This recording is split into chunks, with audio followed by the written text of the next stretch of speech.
All right, we are live on this week's edition of Halftime Hits, brought to you by Broadway Sports Media. I am joined, as always, by my co-host of the Coach's Corner Pod, Ryan Watson. You can find him on Twitter at Ryan on Broadway. You can find me at JB on Broad.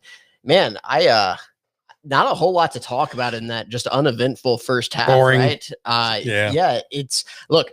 We all expected the Titans to give a better effort than they did a couple weeks ago, but I don't think anybody could have predicted what we've seen in this first half. So let's start with the offense and just kind of kick it off. And it's hard to say what isn't working, but give me a breakdown. What are you seeing? First of all, if we continue our tradition of a shot after every score, you and I are going to die. That's my first observation of this game. It's been pretty hot and heavy. But my observation is the Titans are doing what I thought they should do, and I'm very happy to see it. They are pounding the rock. They're getting after the Colts, and they are really attacking. They're gashing them. And it's really kind of irked me earlier where the Colts were very chippy with the Titans, and they were chippy after 10-yard runs. They were getting in Henry's face. And I'm like, y'all are getting gashed here. The Titans are averaging 430 yards a carry on y'all. I don't understand what's going on. So the Titans, not only is their run, they're coming off of this with, Ben, I know you're sick about this, but it's fine with me. They're coming off of those runs. They're doing tosses. They're attacking all areas of the field. They're very balanced. They're finding Corey Davis again is running the routes of the tight formation to the slant corner that we broke down last week. So it's just all working for the Titans right now. Not a whole lot to complain about. Maybe don't get Henry out of the game. But even when Foreman's been in, the run game has still been successful. Last thing I'll say, offensive linemen, when they're pulling and they're not contacting linebackers till 3-4 yards down the field, you're having a good day. Yeah, and by the way, welcome back, Simp Biscuit. I know you announced your presence here. Still the greatest name that we've seen on here. And by the way, what he mentioned there, Ben Wright, part of the Soccer Speedway guys playoff game this afternoon or tonight, and he is the resident Colts fan of this Broadway group. So yes, absolutely, take your victory lap on him. Although the game is not over, so let's talk about that. The Colts come out here in the second half. They get the ball back. Yes, they are down 3 touchdowns, but if you're the Titans, you're still in a situation where the game is not finished. And so you need to come out, still get a stop or two. Look, you can obviously give up points, you can give up yards, but you still have to keep your foot on the gas pedal. But the problem is for the Colts is, as far as the run game, which is what you're going to fall back on right now, everything is working. And it's one of those where the only thing that seems to have stopped the Titans so far is themselves in getting too cute and trying to pass the ball, trying to get those play actions. But frankly, this is one of those where you're kind of outsmarting yourself because the Titans run game, everything is working.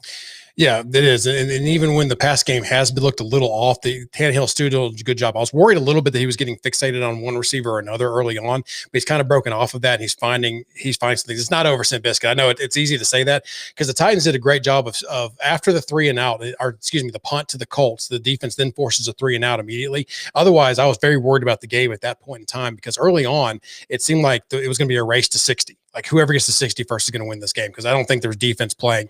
And the Titans defense has stepped up. And the main thing was with Costanzo went out, the tackle for the Colts, the Titans then started getting some pressure. They started opening up that because that's really what's been the difference for the Titans on defense is getting some of that pressure on Rivers and making him very uncomfortable. Because if you can do that, you see that he's going to miss some of these throws and he's going to throw it right into Breon Border's gut and, and him have that drop. That was kind of painful, but the Titans did a good job of stealing possessions away from the Colts and then capitalizing, take advantage. I mean, there's just not a whole lot to complain with how that half finished. Look, 2 weeks ago, the Titans went into a Thursday night game, and regardless of how it played out, and there were a couple plays that could have changed the dynamic of that game.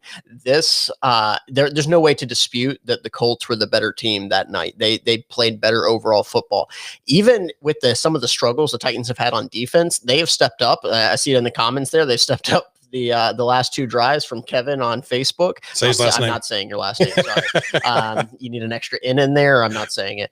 And so it's one of those that, yes, the Titans are in a great spot moving forward because their defense and the struggles that they have, you're going to be able to sit back, which obviously they love to do anyways. The key for the defense going into the second half is going to be their ability to come up and make tackles. Because look, they're going to give up yards. This is what they're going to do. They're going to keep that shell over the top and not give up any quick scores, but they can't miss tackles. Make those tackles inbounds, keep that clock running. Because ultimately, yes, they are up 21 points, but it doesn't matter if you end up winning by 3 or by 15.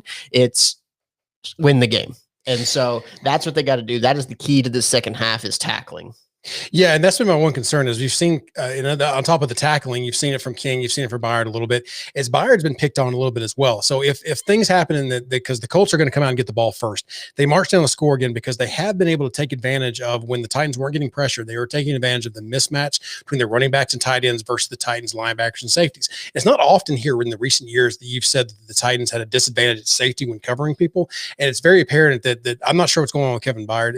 I'd love to see him come back, round back into form. Just hasn't happened yet this year, and that concerns me. So again, to Superhorn's point, Bill Ott's point in the comments here, it's not over because they get that quick score, and I know it's going to take a lot more than that, but a lot of stuff can happen in the second half, and if they keep attacking the Titans on defense like they did in the first half, they could get back, creep back into this game a little bit, and you don't want to see that.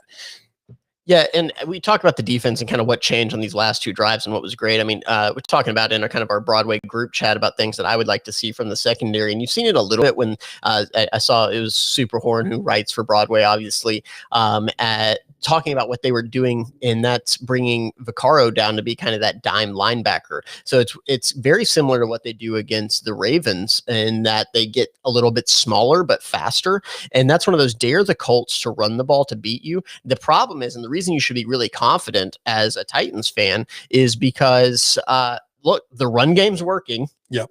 And now you essentially take away the Colts run game, or you're willing to let them have yards because you have that 21-point cushion. So the things that you need to have working for you to run a lead out, this is exactly what the Titans are built to do. Oh, I agree. It's unlikely if the Colts do come back just because the way the Titans are set up and how the game is working for them so far, especially because, I mean, I'm serious. This run game is going to be so fun to go back and watch. I'm so happy. I mean, I'm not going to need any Merrill aids this week going back to this film.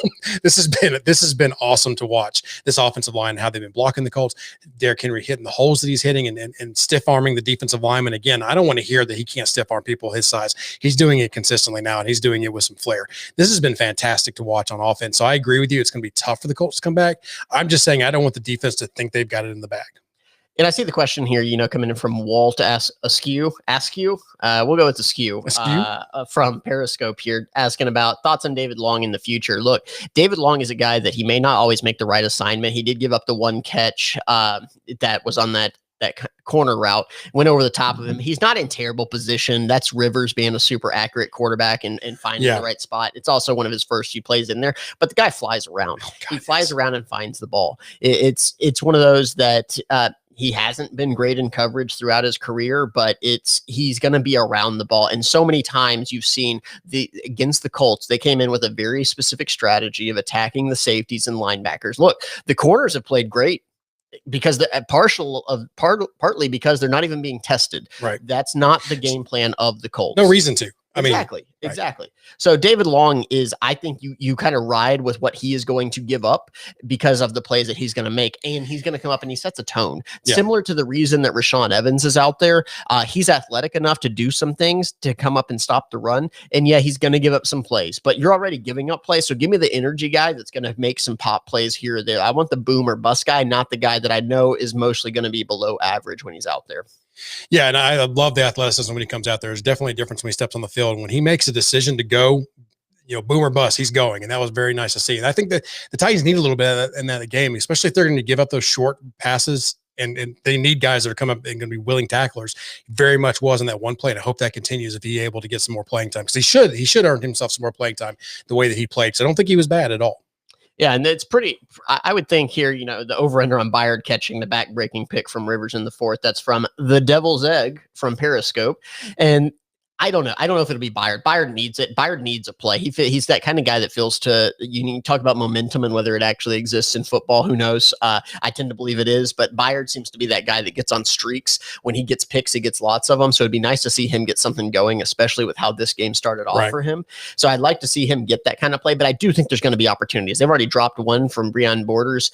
So it's one of those that you'd like to see it be Byard. He's going to get those opportunities. He's got to take advantage of him. And look, if you're the Titans defense, there's a lot of things going wrong right now. But at the same time, what you really need to bank on is that Kevin Byard gets somewhat back to form for you to be a really good defense, that's not a bad place to be. So he's at least done it before. You're not hoping Will Compton becomes something that he's not. More than likely, that back-breaking pick is going to be Jeffrey Simmons tipping it up and then Will Compton picking it off or something.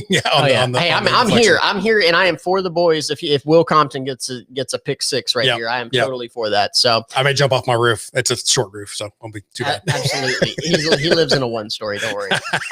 So just want to give a shout out here once again to BroadwaySportsMedia.com. You can check out all the great content there. I think we still have a sale going on until tomorrow where you can get a discount for a membership, on a monthly membership that also works with our Heimerdinger Foundation, in which 20% of your proceeds go towards the Heimerdinger Foundation. Everybody loves giving to charity. Great cause. Please do it. Absolutely. You can check me out on Twitter at JB on Broad. You can check my co-host here out at Ryan on Broadway, and check us out each week on the Coach's Corner podcast every Wednesday.